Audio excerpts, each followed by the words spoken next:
August 23, 1944. Regele Mihai conduce o lovitură de stat împotriva guvernului lui Ion Antonescu. În consecință, România alege să lupte de partea aliaților împotriva Axei. Cu toții știm ce s-a întâmplat după ce a capitulat Germania. Până la urmă, soarta întregii Europe a fost decisă la conferința de la Ialta. Ei bine, nu chiar. Au existat mai multe înțelegeri între membrii blocului antigerman, unul dintre ele fiind acordul de procentaj, cunoscut și ca documentul obraznic, o înțelegere personală făcută între prim-ministrul Regatului Unit, Winston Churchill, și Iosif Stalin, liderul URSS-ului, privind influența pe care cele două state o urmau să o aibă asupra blocului estic. Procentele României din acel document, 10% Angliei și 90% Uniunii Sovietice.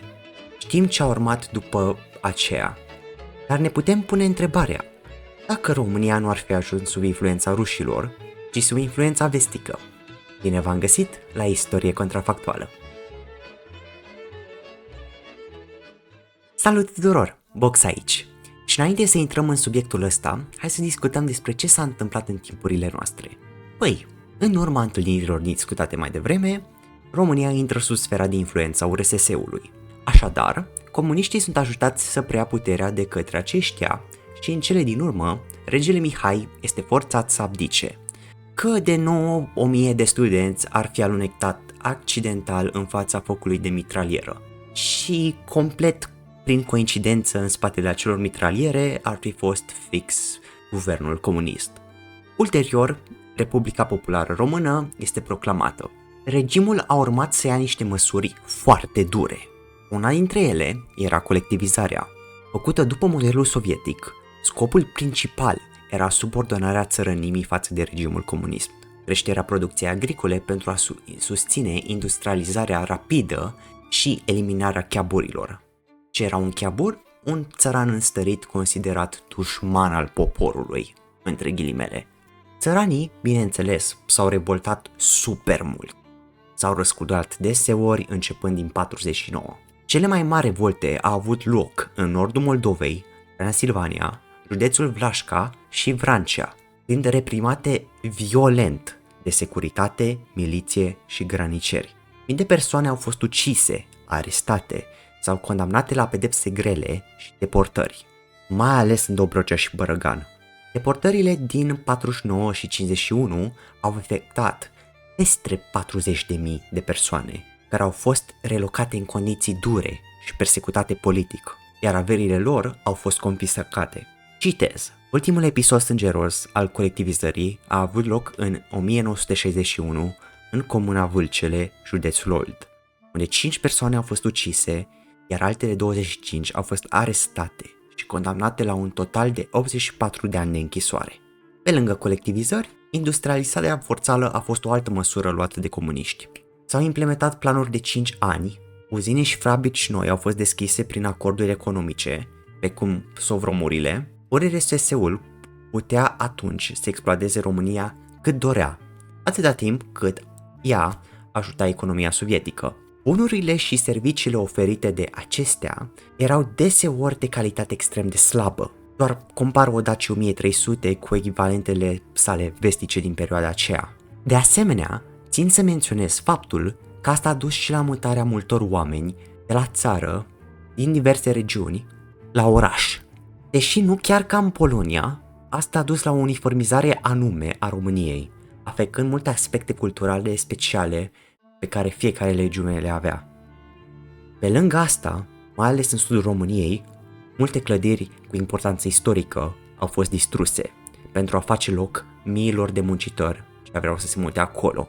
Un lucru de care mă plâng extrem de mult. Și nici nu o să uităm faptul că multe minorități locale, precum din comunități de evrei, germani și așa mai departe, au fost forțate să plece din țara noastră la vremea aceea, Germania de Est sau Israel. Totuși, nu putem spune că doar lucruri rele sau mediocre s-au întâmplat. Alfabetizarea a fost accentuată, mai ales în zonele rurale. Serviciile medicale au devenit de asemenea mult mai accesibile în acele zone și chiar în perioada de la începutul regimului s-a promovat egalitatea de gen. Femeile ajungeau în funcție de conducere și Constituția chiar garanta egalitatea între sexe. Dar după a venit ceașcă. De unde să încep? Omul, ce avea un complex de inferioritate grav de când s-a dus la gagi cu Kim în Coreea de Nord, a început, pe lângă a crea un dita mai cultul de personalitate în jurul său și al unei nevastă sa, foarte multe proiecte super scumpe. Canalul Dunăre-Marea Neagră, Casa Poporului, you name it. Bineînțeles, ca să faci toate căcaturile astea, îți trebuie bani. Bani pe care România clar nu-i avea. Și ce faci? Te împrumuți la bănci internaționale, nu? Și cum a plătit datoria? Măsuri de austeritate, raționalizarea alimentelor, energiei, creșterea de impozite, înghețarea salariilor și export masiv de bunuri. Toate de proastă calitate, bineînțeles. Și pe scurt, sărăcirea și exploatarea românilor. Urbanizarea forțată ce am menționat înainte a fost la vârful intensității când a fost el la putere. V-ați întrebat vreodată de ce Bucureștiul arată așa în mare parte? Păi, puteți să-i mulțumiți lui Ceașcă. Peste 7 km de cartiere istorice și peste 40.000 de locuințe au fost efectiv rase de pe fața pământului. Și asta doar în capitală. Alt exemplu e orașul de unde vin, Craiova. Sunt cuțitară, cum v-ați dat seama. Înainte de Ceașcă și după Ceașcă. La sat, mii de gospodării au fost și ele distruse, transformându-le în fundații pentru blocuri. De-aia când te duci la țară, poate o să vezi la un moment dat unul, dacă nu 2, 3, 4 blocuri puse unul lângă altele. Totuși comunitățile le-au avut noroc. Dacă ne uităm la restul comunităților care au fost efectiv distruse, sărim peste. Nu trebuie să uităm nici de închisurile politice și centrele de muncă forțată. Orice persoană ce nu era de acord cu măsurile guvernului, fie el un fascistoid legionar, liberal moderat, artist, intelectual, cleric, persoană queer, studenți, muncitori, erau aruncate în asemenea locuri, unde urmau să fie supuși la tortură fizică și psihologică, sau chiar muncă forțată. Ați auzit de canalul Dunăre-Marea Neagră? Toate chestiile astea au continuat până în 89. Știm cu toții ce s-a întâmplat după asta cu Cismaru și nevastă sa. Pe 25 decembrie, după multe proteste ce au acaparat marile orașe din țară, primul fiind la Timișoara în urma unei revolte ce a început când regimul a încercat să le evacueze pe pastorul reformat Laszlo Tokes, un critic al regimului, Ceașcă a fost judecat împreună cu Elena într-un tribunal militar improvizat și împușcat. Fun fact, am fost acolo și e super cute, poți să stai efectiv în băncile unde a stat răposatul și nevastă sa înainte să fie trimiși condamnați și au gen locuri unde au fost împușcați, marcat cu cretă, făcând foarte multă caterincă pe chestia asta, numai că trebuie să mă pun fix în aceeași poziție în care a cărpat Ceaușescu. Știu, nu sunt sănătoasă la cap. Oricum, dar totuși, cum ar fi fost dacă România nu ar fi avut un regim comunist? Ne trebuie niște circumstanțe super specifice. Văd în multe cercuri naționaliste narativa asta cum că vestul și chiar Churchill personal ar fi trădat România, dar totuși, haideți să fim factuali, ei nu aveau niciun interes în țara noastră. Strategic, eram fix în proximitatea rușilor, într-un fel izolați de orice regim cât de cât apropiat de democrație. Deci un regim democratic, pro-vestic, fix în zona aia, ar fi fost complet izolat. Pe lângă asta, dacă ne uităm la planurile făcute pentru operațiunea Inimaginabil, Operation Unthinkable în engleză, un nume codificat pentru două planuri ce urmau un conflict cu RSS-ul, eliberarea Poloniei era interesul său principal, bineînțeles. Putem vedea faptul că se focusa fix pe eliberarea Poloniei, nu neapărat pe eliberarea tuturor țărilor din blocul estic, și mai ales nu a României. Deci ne trebuie să facem cumva în așa fel cât vestul să fie interesat de România. Am o idee.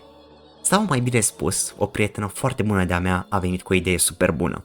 Dacă Turcia ar fi intrat mai devreme în război, în timpurile noastre, turcii au intrat abia în 45, evitând mare parte din luptă, în mare parte după presiunile aliaților și frica de ruși. Așadar, în scenariul nostru, aliații încep negocierile mult mai devreme, făcându-le chiar promisiuni mai atrăgătoare. Cedarea unor teritorii bulgărești și grecești, populate majoritar de turci, câteva insule grecești și chiar beneficii economice. Să zicem că asta ar fi suficient pentru a convinge guvernul din Ankara să intre prin decembrie 1943, în urma conferinței de la Cairo, unde Roosevelt, Churchill și Chiang Kai-shek au încercat să roage turcii să intre în război. Apoi, ajutați de forțele aliate, turcii reușesc să intre forțat în Tracia, regiunea populată majoritar de turci. Și cam prin mijlocul anului 44, Bulgaria capitulează. Acum, că nou regim ce ar veni la putere în Bulgaria ar fi susținut, bineînțeles, de aliați, fiind sub ocupația lor, România ar decide să facă o lovitură de stat. Atunci, păi de ce? Păi, în timpurile noastre, lovitura de stat împotriva guvernului Antonescu a avut loc odată ce sovieticii au ajuns la graniță. Regele Mihai nu avea neapărat opinie prea bună față de naziști, ca orice om sănătos la cap de altfel. Dacă a întors armele în favoarea rușilor, doar ca să lupte împotriva naziștilor, în consecință ca România să ajungă la negocieri de partea aliaților, atunci cred că ar face 100% cu un guvern pro-aliat la graniță. O mică mare problemă totuși, trupele românești erau pe frontul estic, deci România trebuie să se apere doar cu câteva divizii recrutate rapid din rândul civililor și, bineînțeles, trupele aliate care instant ar intra pe teritoriul României și ar ajuta să lupte împotriva naziștilor. Dar totuși, haideți să asumăm că, având în vedere că și trupele Axei ar fi complet dezorganizate de capitularea Bulgariei, de faptul că aliații ar intra în România dintr-o dată și că guvernul de la București ar fi întors armele împotriva lor, hai să asumăm totuși că o mare parte din sudul României, dacă nu o mare parte din sudul Transilvaniei și Moldovei, ar intra sub controlul României în sine. Ce ar urma după? Acum că cele două țări sunt sub control aliat, conferința de la Paris o să aibă niște concluzii total diferite. Păi, în primul rând, acum că cele două țări se află sub ocupație aliată și au un guvern pro-vestic, puterile democratice ar cere automat o influență mult mai mare în zonă. Stalin, simțindu-se trădat, ar automat cere concesii, crezând că acțiunile țărilor veștice sunt făcute strict împotriva Uniunii Sovietice și poporului sovietic, za rodinu, za Stalina, whatever. Cum Germania a fost țara acuzată în mare parte pentru al doilea război mondial, aliații ar da ca concesii teritorii nemțești. Așadar, Bavaria, dacă nu chiar toată Austria, ar ajunge sub ocuparea sovietică. Am putea vedea așadar o Germanie de Est mult mai mare, sau chiar crearea unor state noi din teritoriile germane, cu scopul de a șterge identitatea germană și a crea o nouă identitate națională, prietenă sovieticilor, dar totuși diferită de cea a Germaniei de vest. De asemenea, Irlanda, o țară ce a fost lăsată să-și păstreze guvernul democratic, cu condiția ca acesta să aibă o politică prietenoasă față de URSS, ar ajunge și ea să devină un stat marionetă cu un regim comunist. O altă problemă ar fi Transilvania de Nord. În timpurile noastre, aceasta a fost dată României pentru că Ungaria ar fi fost văzută mult mai vinovată decât România pentru intrarea în război și pentru faptul că sovieticii ar fi avut mult mai multe beneficii dacă ne-ar fi dat Transilvania înapoi. Acum, România este stat aliat vestic. Haideți totuși să facem niște concesii de dragul scenariului și de dragul păstrării granițelor, la fel cum erau în timpurile noastre.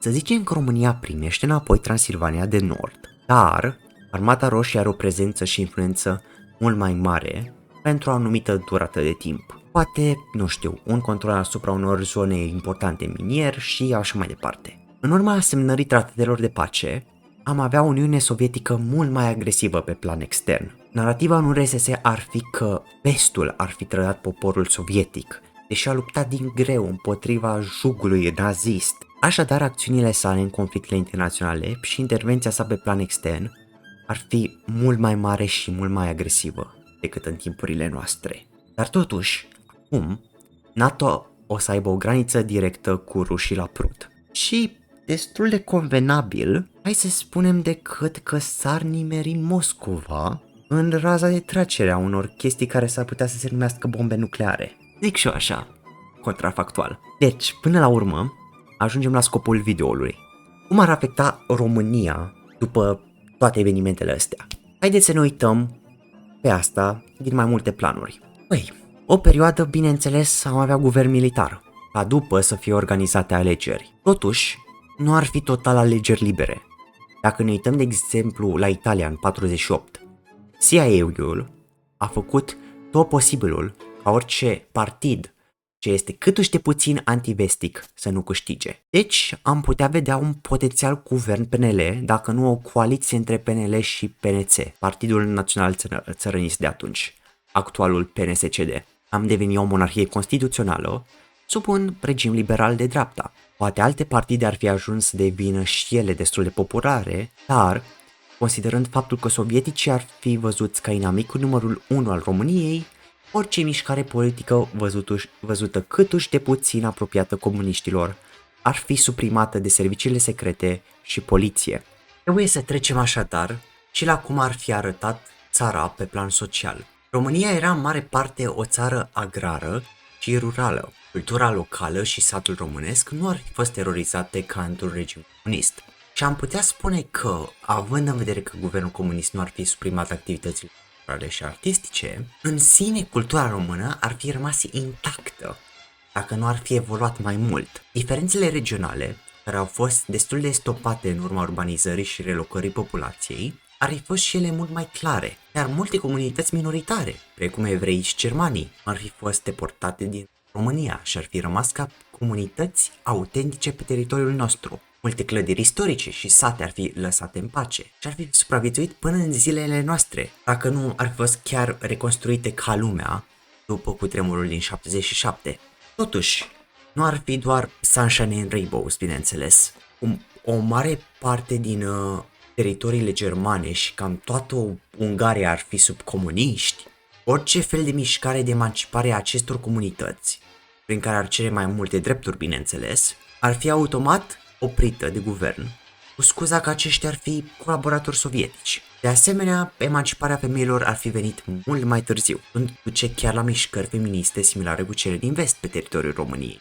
Nici nu vorbim de cum ar fi tratată orice persoană care nu e un bărbat român straight. Până la urmă, România ar fi o țară super rurală și majoritar creștin-ortodoxă. Biserica ar avea și în timeline-ul ăsta un rol foarte important de legitimizare a guvernului și chiar ar propaga multe idei ale acestuia, lucru pe care îl vezi valabil și pentru timpurile noastre, colaborarea dintre Biserica Ortodoxă Română și Partidul Comunist, un lucru despre care nu prea se vorbește și în multe cazuri Biserica Ortodoxă tinde să fie oița asta care săraca a fost suprimată de guvern, săraca chiar nu a colaborat deloc cu comuniștii. Trecând pe plan economic, fiind în sfera de influență a americanilor, România ar fi beneficiat de planul Marshall. În loc de industrializarea forțată adusă de sovietici, am fi avut una la scară mai mică, și ce ar fi avut loc, bineînțeles, mai natural. Dar, mare parte, pentru o perioadă lungă de timp, ne-am fi bazat în mare parte pe agricultură, putând să ne dezvoltăm foarte mult pe acest plan, cu ajutorul, bineînțeles, al tehnologiilor aduse din vest. Chiar există șansa ca multe efecte negative ale defrișărilor constante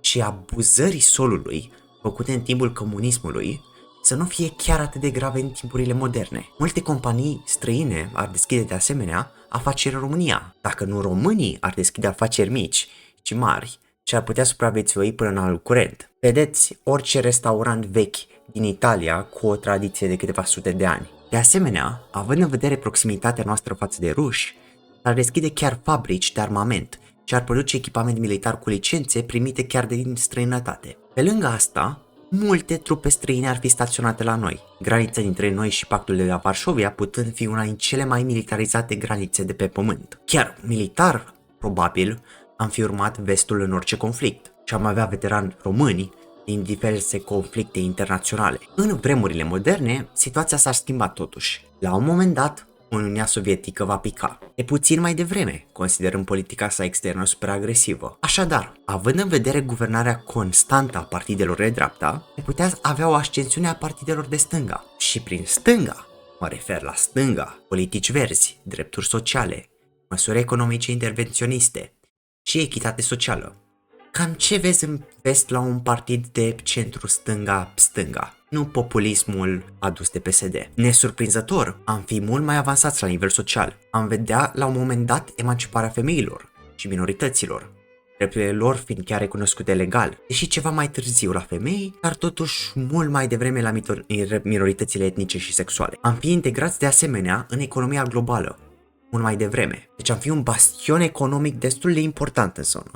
O industrie autohtonă și o agricultură puternică. Iar am putea să ne focusăm la un moment dat și pe energia regenerabilă. Dar asta e deja speculații pentru viitorul îndepărtat în niște timpuri ce nu ar avea loc în primul rând. La plan extern am avea două mari probleme. Situația Moldovei după ce pică URSS-ul și statul rus. Cât despre Moldova, având în vedere că Frontul Salvării Naționale și ulterior Ion Iliescu nu ar ajunge la putere, România ar putea dori să integreze Moldova înapoi în granițele sale. Odată cu începerea conflictului în Transnistria, în ciuda avertismentelor vestice, am putea intra imediat de partea Moldovei și în cele din urmă, Transnistria ar fi pacificată și Moldova ulterior integrată pe modelul Germaniei de Est. Extern, Rusia, odată cu căderea URSS-ului, ar putea urma un parcurs asemănător, ori chiar, în urma politicilor exagerate ale sovieticilor, unul mai naționalist și etnocentrist. Oricum, orice acțiune a statului român la nivel extern ar fi văzută de ochii răi de ruși și sabotată în orice fel posibil. Deci, în general, comparativ cu România vremurile noastre, România ar fi un stat modern, bazat în mare parte pe agricultură, dar cu o industrie autohtonă. Identitățile și obiceiurile locale ar fi un caracter autentic țărișoarei noastre și am fi mai avansați pe punct de vedere social și, cum am menționat înainte, economic. Cam asta ar fi primul episod din seria Istorie Alternativă și chiar primul video de pe acest canal. Dacă v-a plăcut, vă rog să apăsați butonul de like și să vă abonați pentru alte videoclipuri. Pupici, toate cele bune și pa, pa!